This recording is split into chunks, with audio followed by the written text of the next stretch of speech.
Државниот санитарен и здравствен инспекторат утре ќе изврши надзор во психијатриската болница Демир Хисар по потресното сведоштво на мајка дека нејзиниот 17 годишен син со аутизам бил врзуван и имал рани по телото по неговиот престој во болницата.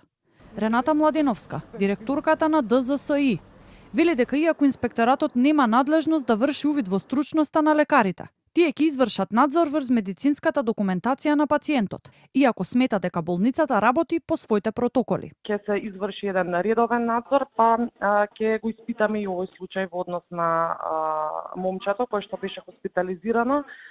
Секако сметам дека психијатриската болница Демир Хисар работи по своите протоколи во однос на овие пациенти кои се лекуваат таму. Ние како државен санитарен и здравствен инспекторат не сме наоѓале, мислам, на лице место за време на надзорот, ниту кабли, ниту се она што е наведено во јавност. Народниот правобранител Насер Зибери вели дека по сопствена иницијатива отворен е предмет за овој случај, за кој до нив се пристигнати две претставки. Од нивна страна, формиран е меѓусекторски тим кој ќе изврши анализа за тоа што се случило со момчето и за условите во болницата.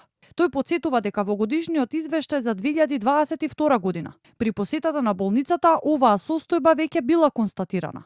Но за жал, нивното укажување не било земено во предвид. По допрен глас, по дојава од медиумите, отворивме по собствена иницијатива, отворивме предмет за случајот. Денеска веќе пристигна и преставки. Чудна беше вчерашната изјава на министерот за здравство дека постапувањето на вработените таму било според протокол. И од оваа гледна точка, откако ќе ги добиеме сите релевантни информации, ќе излеземе со наш став.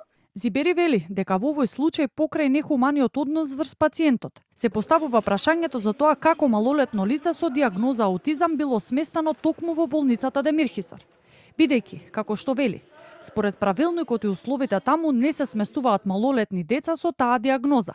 Министерот за здравство Меджити и директорката на болницата вчера соопштија дека момчето во установата било третирано според протоколите и дека во текот на третманот имало ситуации каде било неопходно физичко ограничување за пациентот да може да ја прими терапијата.